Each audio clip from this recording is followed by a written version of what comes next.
Allow me, Teacher Jerry A. Java, and my partner Feliciano I. Santis Jr. to present our action research on exploring new normal coping mechanisms of learners with special educational needs in Malaybalay City Central School. As we all know that we have been greatly affected by the pandemic, the COVID-19. So we thought that regular learners are affected all the more the Sped learners, our LSENs. Less attention is given to them. They are like a minority. That should not be the case because we believe that education is for all. They should be inclusive education. Okay, leave no one behind. Kumusta na po ba sila ngayong may COVID? Okay, kung naglikahos, nagsusumikap ang ating mga regular students, paano kaya baka gumagapang na ang ating mga kabataan sa Sped, no? So this is anchored on the theory, the concept of social model of disability by Weiser in 2002. He said there that disability is a result of interaction between people living with impairment, or our PWDs, or persons with disabilities, and an environment.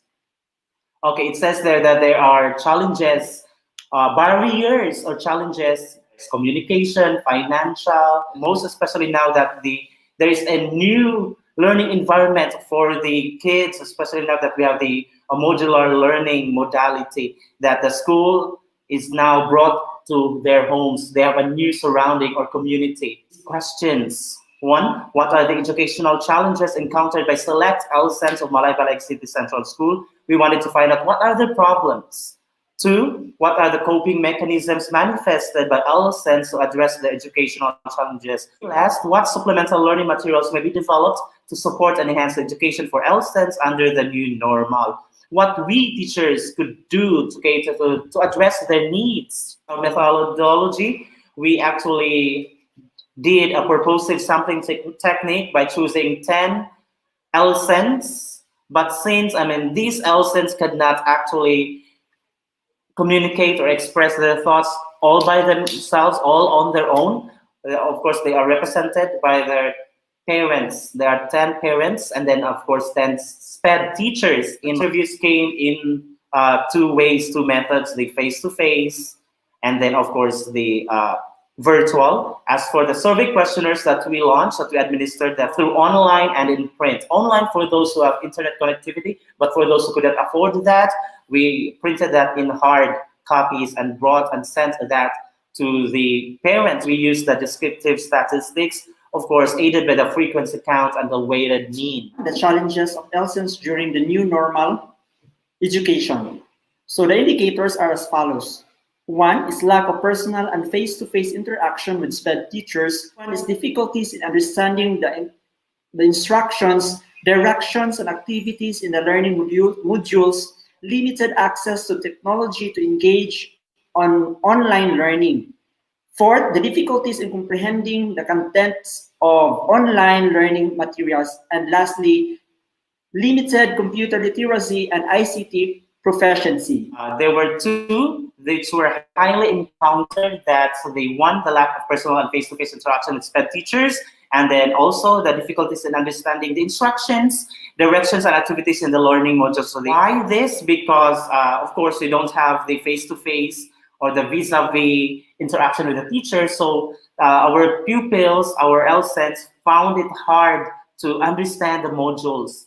They need a highly individualized instruction, for ladies and gentlemen. So that means they depend much of their learning from the teachers. Okay. The coping mechanism of LSENs and the indicators are as follows. Show of facial expression by LSENs to express his or her learning needs during the new normal learning activities. Second, use of sign language and get gestures to convey and signal their needs while doing the home-based learning activities.